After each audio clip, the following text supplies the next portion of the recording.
I wish there were palm trees on 495. I wish there were palm trees. Welcome to the 495 podcast. I am your co-host, Nick Esposito. Alongside of me, my partner in crime, Michael White.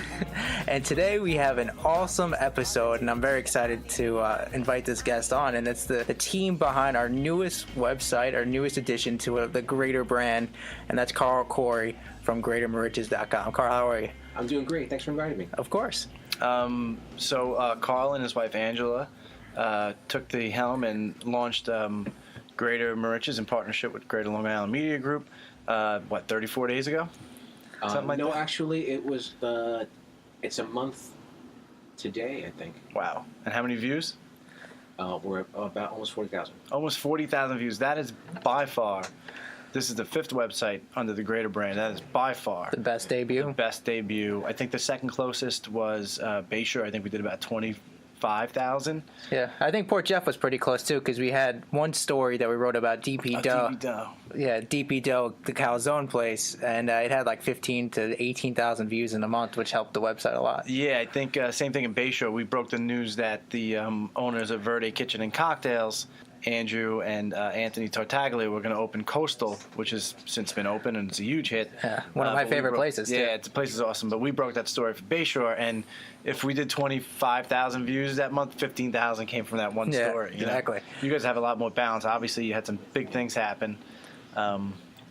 We had a couple of stories that were particularly interesting. That got a lot of traffic and got a lot of interest, but it was kind of Angela would say, the God is handing you these. One of the stories that we had was unfortunate about a woman who was found dead at Smith Point Park. And Bellport woman. yeah, it was a Bellport woman, and so I live in Shirley, and I happened to be off that not happened the time to go down to the park, and I wanted to just see what was up. I saw a vehicle down the way. I'm like, that couldn't be hers, her vehicle still, but it's like 10 degrees out. Yeah, that was it during that real cold snap. Yeah, it was a really, really cold snap. And I walk in that direction, and the vehicle starts coming in my direction. I'm like, oh, obviously not. But I'm like, all right, so it could be a cop, and they could probably swat me away. Let's see what happens. So it comes in my direction, and I just say, hey, hold on. And he stops. Yeah. So there's these two cops in there, the two park rangers, and I say, hi, I'm a reporter, and I'm just following up on the report yesterday that the woman was found. And he goes, oh, yes, I found her.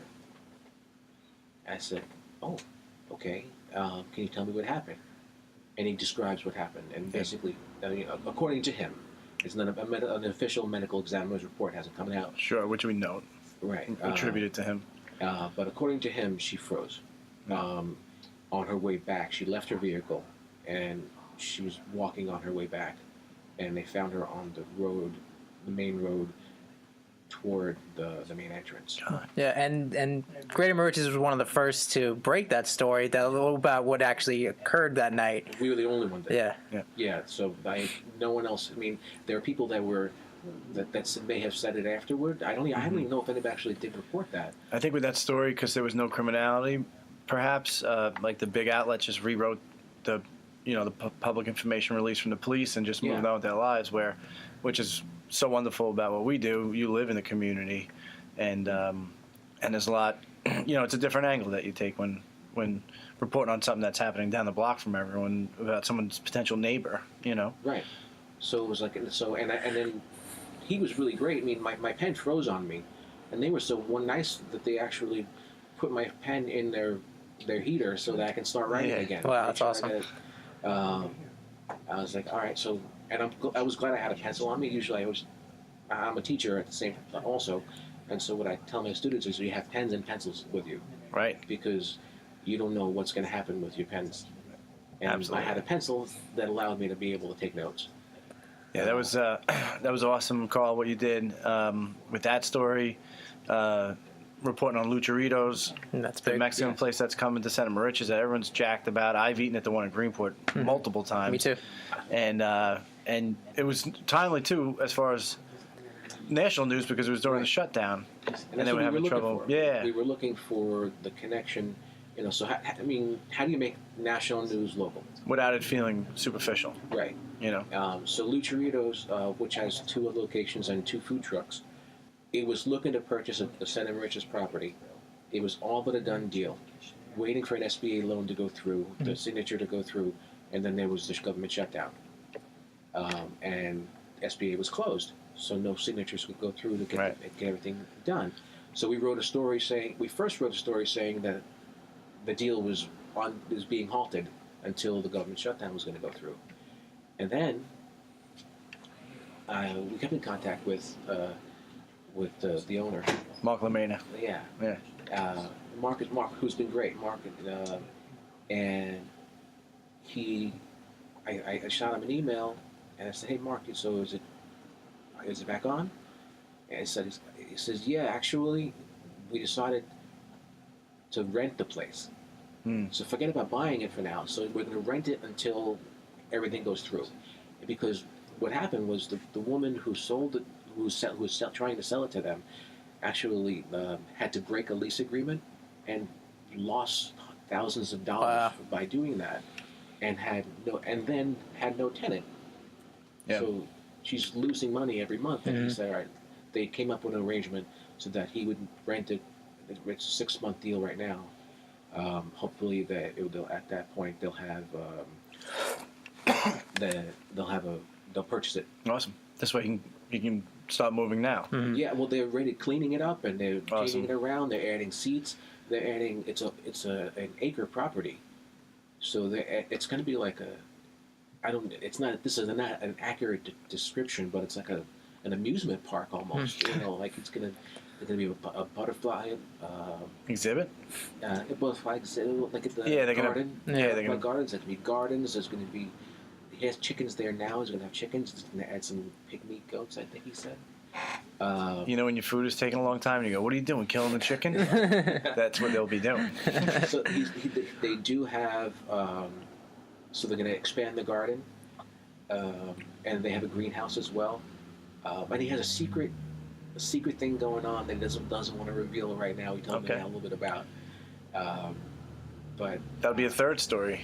Yeah, We'll get 5 stories out of Mark. No doubt about it. Open. Yeah, that's my favorite thing when I talk to these local business owners and they have a project that's coming out. They're like, wait until like the week before to write about it, and then it's like, no, we'll write about you 3 times. That's all news In the to works. us. Yeah, exactly. Planned. I mean, I'd like to be as complete as they possibly can be, and but I was like, all right, so let's move forward. I think the move is as long as they get their planning board approvals. You can get burned if you write about something before they get their planning board, and then they say, there's no parking here. Everyone has to move on with their lives.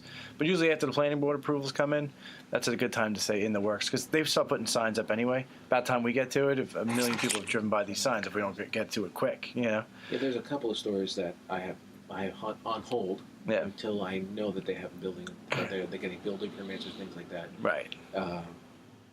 So we're waiting. Yeah, no, it's it's a great place for news because I think the numbers speak to the void in local news in this area, and we're covering, and Greater Mauritius is covering from Shirley to Eastport, right, up into Manorville, Mastic Beach, Mauritius, East Mauritius, Center Mauritius, Eastport. Would have been helped a lot when they did that whole village to not village. Yeah, that's right. Yeah, Newsday was on that. That seemed like, Deion Hampton at Newsday. He was reporting every little I saw bit of that stuff.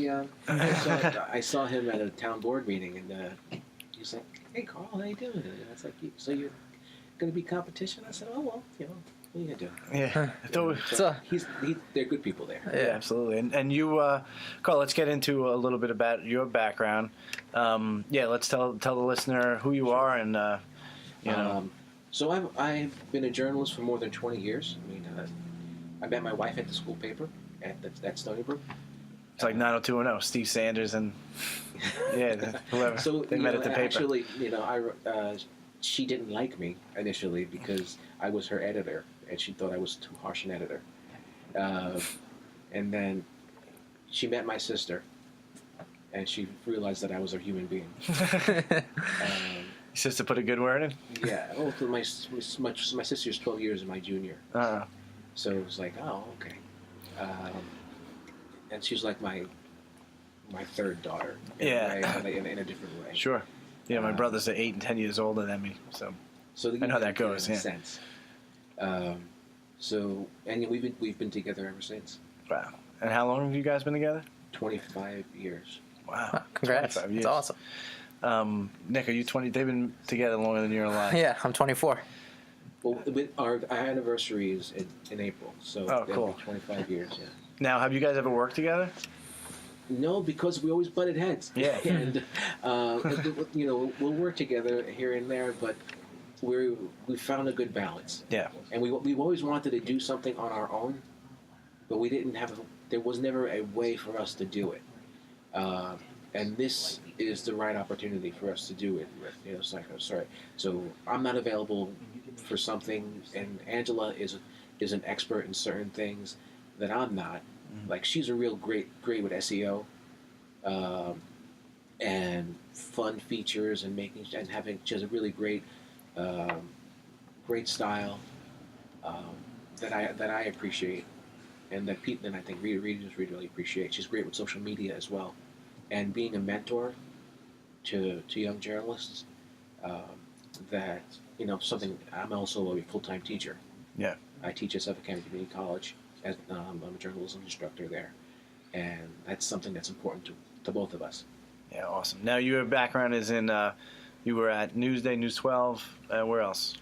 So I was a reporter and editor at Long Island Business News. I was the editor at Long Island Business News for 3 years.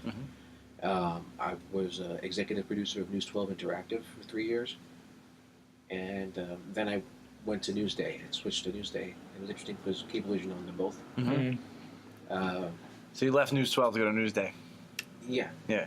So only because we were looking to start this community news. Yeah, that's when operation. Newsday was hiring all these community news writers, right? But yeah. So it's an online community news operation. Yes, yeah. And I was in charge. That was around the same time Patch was coming out, right? Yeah. Well, a funny story was I got the offer to be in charge of Patch or Newsday. Oh wow. On the same day. On the same night, and it was at the. Would you just write back showing me the money? No. Actually, it was more of a heart. Yeah, I can imagine. Yeah. Us journalists are real saps. Yeah. So, and I had the editor that I was working with at the time, and with the editor, with the publisher currently, I really connected with, and I was like, wow, I wanted to work with those folks. Gotcha. Now we could edit this out, but with the when Newsday launched the the town reporter infrastructure, there was tension there, right? Because the town reporters weren't union people. What was the deal with this? The interactive department is not interactive department is not union. But we're talking about Newsday. I'm sorry, did I say News 12 by accident? Remember Newsday launched the all towns and all the community reporters. You managed Newsday, them, right? Yeah, in Newsday. So the interactive element, within Newsday, there's Newsday Interactive, which is non-union, and then the print, right? The paper, the paper, the union folks. So I don't know if there's. I'm just hearing. I just heard stuff third hand. You were there, so it's cool to kind of. Yeah, so we was there. There was always like, well, you guys that did. There's some. I guess there would be some. They'd get some tension about that because they would use their work in print. Yeah. Right. So it's like I guess I can't speak for them, but they're probably thinking well, why is this non-union guy looking to take my job? Right. But all I can say was they were really pros. Yeah. I mean, my interactive team worked or sat next to Alphonse Castillo, who's the transportation guy, and he's like the nicest guy ever. Yeah. And Denise Bonilla, who covered at the time, I think the town of Hempstead, Babylon. I think Babylon at the time, and she's had just amazing history, and she did she had come off just doing an Alzheimer's series. So they learned a lot from her for lots of them just through osmosis, you know. But Sure. my guys were up and comers, and now most of them are still there. Wow. So my guys are still there. You know, they reorganized it, and my position got removed. Right, and everyone else just got absorbed, or the people that they liked got absorbed. As far as the reporters go, I don't. Well, no. young people. Like they were. I guess most of them still there. If they haven't left or something like that, the positions have been changed since. One of them is an editor, actually, now on the Long Island desk. So she's an editor for the print guys for Dion. Oh, gotcha. And she started as a community news person. Yeah. Wow. She's very great. cool. Yeah.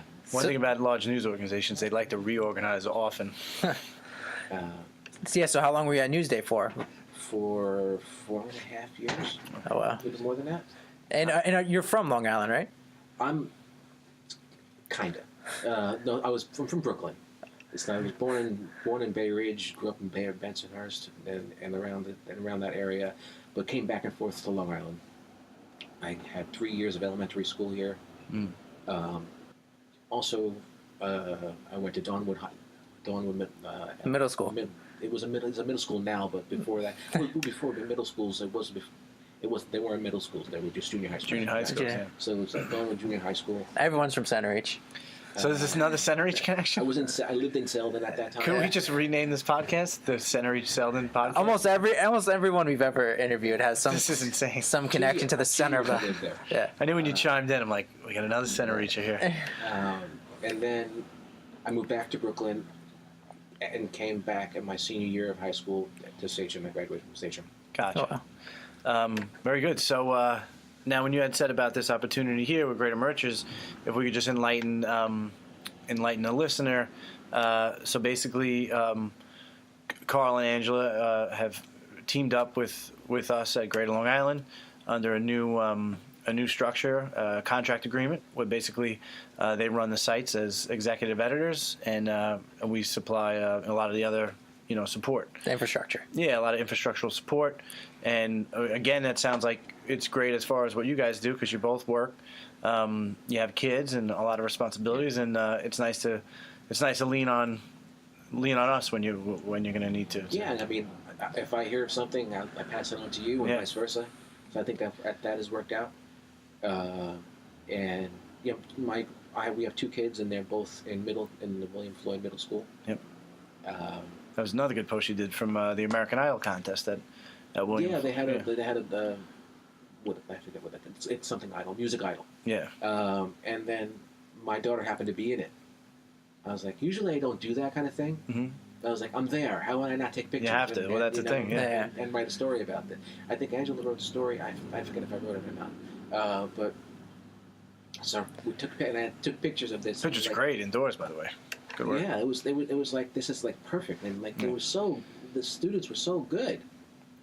And I was like, and I took some Instagram video to go along with it. Yep. It's like, I was like, this is perfect.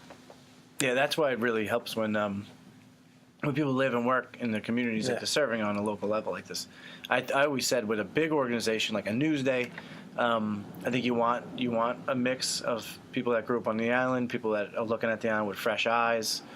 You want a mix of, you want a diverse newsroom, no doubt. But what we're doing when we have, basically 1 or 2 people running the show for their local community, to live here, to be out and about, to be in the schools, to be at these shows, put stuff on Instagram, it just really helps to connect with our audience. Yeah, what's important too. It's like me growing up in the Selden Center area. I knew what all my friends loved going to in Port Jeff and these local areas. So I know if something happened to Billy's, that place closed down and reopened, I knew instantly that was going to be a most read story. Yeah. So, I mean, for me, it's like I go to a local coffee shop, and like after we go, so we're going to Lucharitos. I was doing a story. I just had come back from Lucharitos, the new location. I was going to type it up at a local coffee shop. The best, right? And then there's a guy that started talking, and he starts explaining to me about his brother. He was talking to the people who were doing the coffee, and he was explaining how his brother had helped a man escape from a burning car the night before. And I put my head up, and I'm like, wait, what did you say?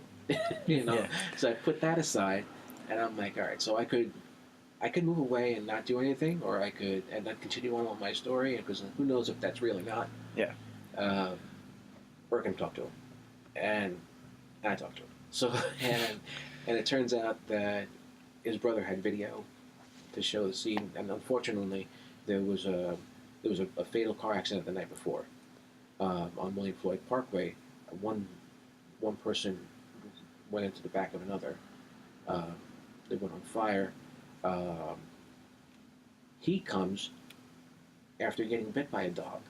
Was on his way to the hospital, but pulled over. He was with his girlfriend. They pulled over and tried to help somebody come out of a car. There was a couple other people there. He helped them jam open the door. They pulled him out of a car, pulls him to the side, gets him, make sure he starts to breathe. When he sees them starts to breathe, goes over to the other car, tries to get that man out, but it was too late. And the guy had a mechanical background too, right? So he had heard some hissing. He kind of knew this thing was going to blow, he said right? it was really hot. It was too hot for him to get in there. Yeah. And then he heard like the whistling sound of of it getting really pent up. Yeah, pressure. And he's like, and he warned everybody to get away, and it explodes. Yeah. And you just happen to Insane. overhear this story being bantered about in the coffee shop. So I didn't run it until we held it for a couple of days, until I can get at least some verification from police that they knew of reports about these Good Samaritans who helped this one man out, because it could have been, it was a bad situation. It was a horrible situation. It could have been worse. Yeah. No, that's another reason why, if you're just writing stories from phones in the newsroom, miles away, you're not going to find stories like that because you're not just out and about, Yeah. The best stories we have are sometimes the ones that just come to us. Yeah. Yeah. That's what's happened. I mean, it happened to me when I was at Good Sam Hospital, and I was at a press conference. There was a nurse who his pastime is he does racing with Jeeps, like off-road racing, and he was raising money for the hospital's new cancer center. And while I was there, I bumped into another nurse who ended up having stage 4 cancer, and she still worked part-time. And I just, I read that story. Yeah, that was a good story. Yeah, I sat her down, and just being out and about, and we just talked about her. And she was from West Islip, lived there her whole life, and the story had like over 10,000 reads, and everyone just loved her. It was amazing. News doesn't happen in the newsroom, right? I mean, we also got we were. This is a good time for this site to launch, because the sewer project was just approved. Like 3 days after the site launch. Right? Yeah, You were there for the referendum vote. Yeah. Outcome, awesome. So I was just like, all right, and I had it in my head, from my training at Newsday and other places. I was an intern at Newsday twice or 3 times, and I just remember my editors in my head and how to cover these events. Just like making sure that you're prepping for this, and it's all my history in doing this. And I was telling Angela, how I wanted to make sure to cover this, and I had to get access because they didn't know who I was. Right. This is, like I said, the first 3 days. I'm like, what's Greater Mauritius? So I had to get access to the polling place, and I wanted to get the reaction to the result. You got a great photo, I'll tell you that. That was the whole thing. I wanted to get the right angle to be able to see the expression on the people's faces. Yep. And that's all that mattered to me. Yep. That reaction shot, and all the details that go along with it. But the reaction shot told the story in and of itself. Right. And so now Mastic and Shirley, there's going to be on Montauk Highway from William Floyd Parkway all the way to the Forge River. There's going to be, in a couple of years, there's going to be sewers, which is going to drastically change the whole community. Yep. From a commercial and environmental standpoint, it's going to drastically change the whole community. And we started this site at a good time because there's going to be a lot to report on. Yeah. As this transition gets underway. There's been a void and I know people who grew up in that area, and ever since the press news group, the Southampton Publishers of Southampton Press, closed the Press of Manorville and Moriches. I love that paper. It was a great newspaper. It was a great weekly newspaper. And when they closed it, I think they were publishing once a week online, but they closed it about maybe 9 years ago now, 8-9 years ago. And ever since then, there's been a total void in the area for news, and especially a daily type news thing that we're doing now. Yeah, certainly in the way that we're delivering it. Yeah. So so that and the sewers and the changes that are coming, and just a great time to be out there. Yeah, it's a lot of fun. I should mention that Angela, her background. So she's currently managing editor of Inquisitor.com, and before that, she was editor and the managing editor of the Celebrity Cafe. It's the name, I think it's changed since then, but she's been so together we have more than 30 years of newsroom experience. Yeah. And it's like, and we still jab each other over. So it's like, why you did that? Shoot each other's ideas now. Well, it's like, why didn't you do that? And why did you do that? So it's like, I guess married couples. But she's just a wonderful resource to have and be able to say, I know I can trust somebody. Yeah. So it's like, can you look at that?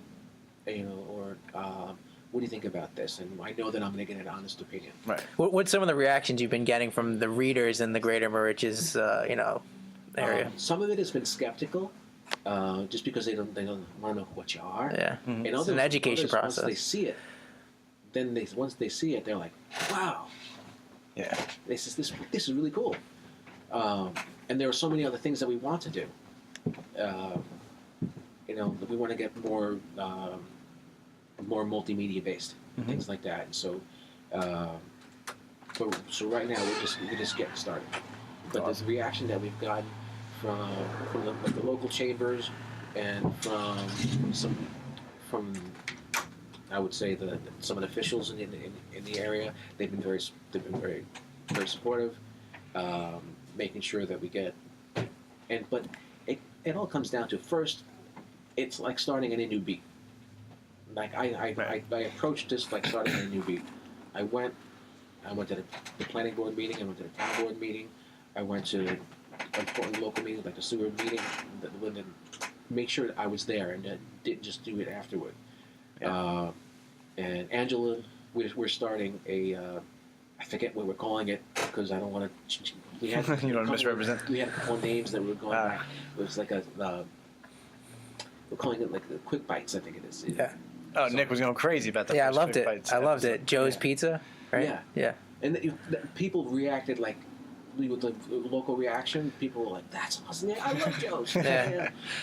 So it's just like there's a history to it, and she did an interview at Joe's. The place has been around since 1979. Mm-hmm. What I love about it is that it's been around since 1979. His father bought the place a month after the previous guy started it. It's in it first was located where the current Home Depot is on William Floyd Parkway. Mm-hmm. He bought it, and that guy must have been named Joe, but his dad is not named Joe. So it was named for Joe. It was open a month, and then it's been owned by. Vincenzo. I think his dad's name is Vincenzo. And Who's so Joe? since 1979, it's got. He's like, why not stay with him? Oh man, I love it. Joe's Pizza, catch it. Yeah, that was. And what's cool about this relationship is that if you see something that Nick is doing that's really cool on Greater Bayshore or Greater Patchogue, you can run with that. And if we see something cool that you guys are doing, like the Quick Bites, and we can run with something like that over here and just kind of share, create this community of journalists and content creators that are coming up with new and fun and interesting ways to engage and educate the public.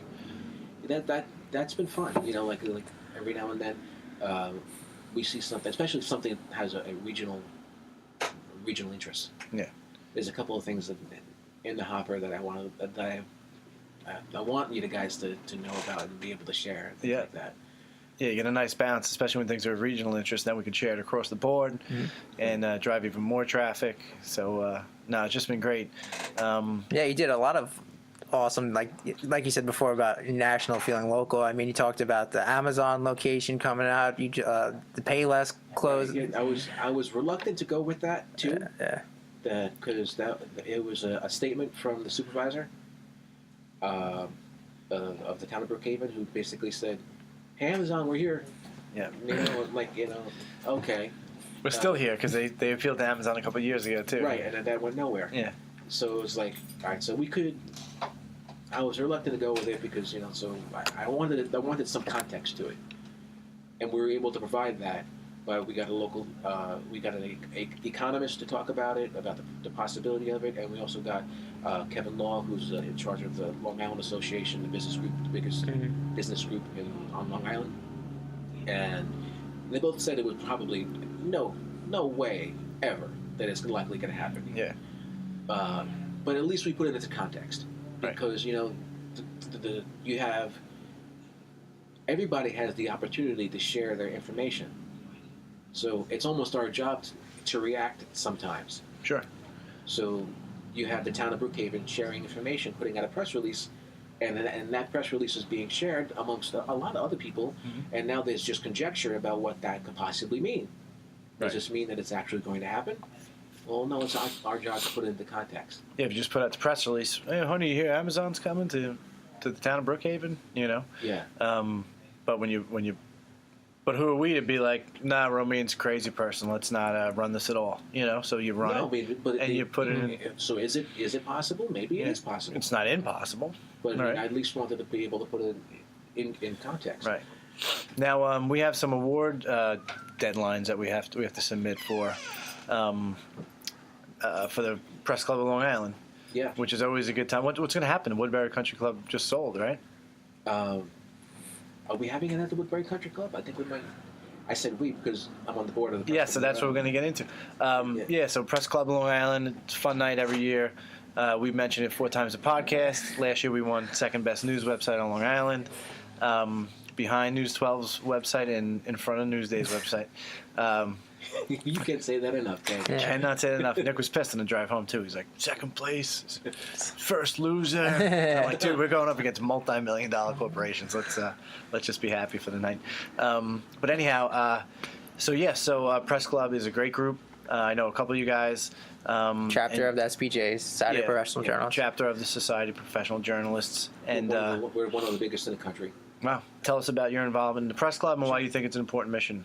Sure. Well, I got started actually in the SPJ, the Society of Professional Journalists, which is like an advocacy group for journalists, and also espouses ethical practices, and tries to make you better at what you do. Yeah. So I got involved when I was a student at Stony Brook at St. John's University. I started at St. John's, and Bill Blyer, who's still a friend, he came down with a couple of other folks, Newsday people, and we got a chapter going, and that was in 1991. What were you doing at the time in '91? I was a student. Yeah. So I was the first president of at St. John's? of the St. John's chapter. Ah, I see. And then I transferred to Stony Brook, and I took over the SPJ chapter there. And when I graduated and I was a reporter at Long Island Business News, I went to my first meeting for the Press Club, which is one of the chapters, and I think that they made me a board member on the first day. And I was like, hold on, what's going on?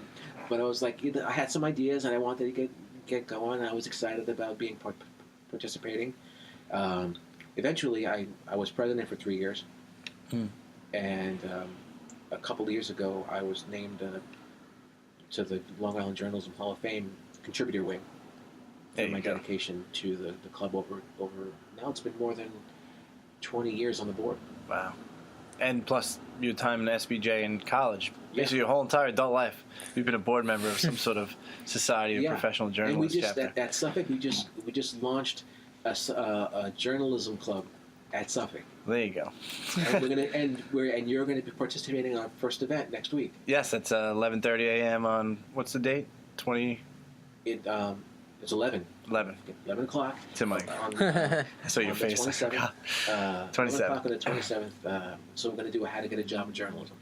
So I mean, and I think that was probably the topic that we had in 1991. Yep, that's always the topic. And that's what they want to know about. I mean, a lot of it, so we're asking students to bring their resumes and making sure that they're, what do you need to know about it? So when I say deadline, I mean deadline. And the little things that I might seem, nitpicky about, well, it's just real. Yeah, I could talk about this all day. Yeah. Honestly, I'm excited for this. Whenever I speak at colleges, it ends up, I don't want to say devolving, it ends up shifting focus the last 20 minutes.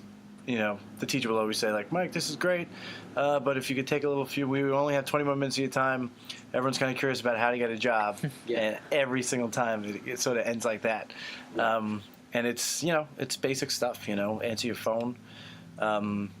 You got plans that night, you get a call from an editor for a freelance assignment, cancel your plans. That might be a new concept for a young person, but work on your holidays, work on your Fridays, Saturdays, Sundays, and when you're being corrected, to me, no excuses, just say, yes, thank you very much, sir, for that information.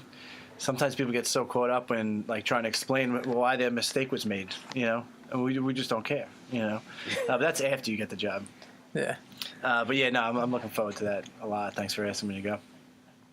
No, Nick, how'd you get a job here? Just followed you around. So we're looking forward. I appreciate you agreeing to participate in that. We're also looking to take a trip into the city, and want to go to the FBJ conference in Boston. A couple of them. So it's exciting. That's one of the things that I know that the Suffolk had hoped to do for a while.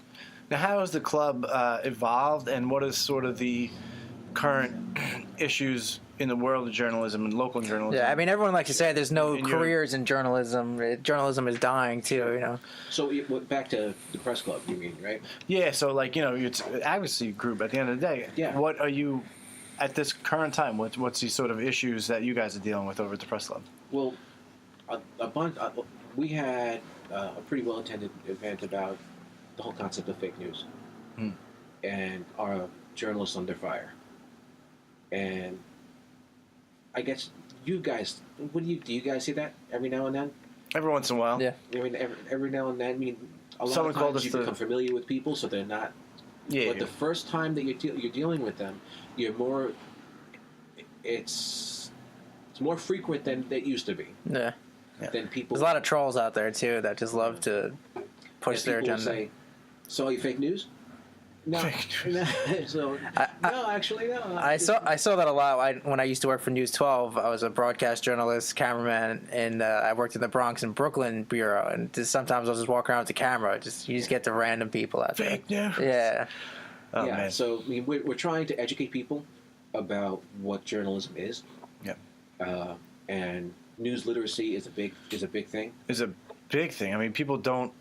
Just the way people talk. I mean, when they refer to a news story as an advertisement, when people don't understand that the story on the cover of Newsday isn't paid for, it's a news story. I mean, this is crazy. Right, helping people understand the difference between what's real and not. Yeah. I mean, that's one of the things we want people we want to be transparent and open and invite people into the process.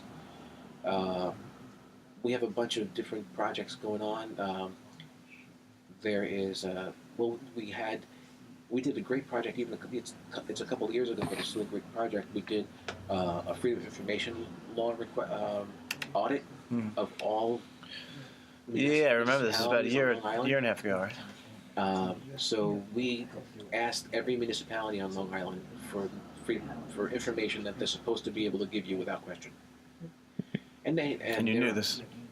Going in that it's without question. But I mean, if you submit a freedom of information law request. So if you submit a freedom of information law request, then they have a certain amount of time that they have to get back to you, and there are other things that happen. It was pretty stark. The results. Yeah. Those are the kind of things that we're hoping to let people know about. Like, these are the kind of things that we as journalists do. NYPD was easy because they just wouldn't respond to a FOIL request under any circumstances. Yeah.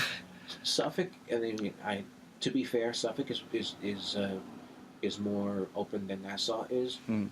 Well, Suffolk releases a lot more information on its own, and Nassau, you kind of pull teeth. Florida is supposed to be like a reporter's dream. A couple times I had to call down to Florida. It's over there. Yeah, a couple times I had to call down to Florida and like, here you go. You know, it was like my cousin Vinny, like, you want to see my files? Yeah, no problem. But I was like, oh my God, could you imagine being a journalist down in Florida? We're really lucky. We have the Committee on Open Government. Yeah, what's his Bob Freeman. Freeman, yeah.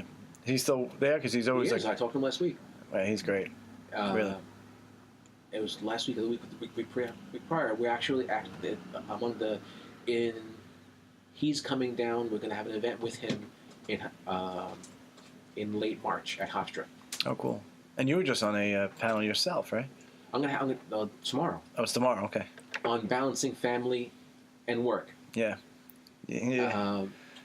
Thank you for reminding me. So I was like, well, when they asked me to be on the panel, I was just I don't want to give away the.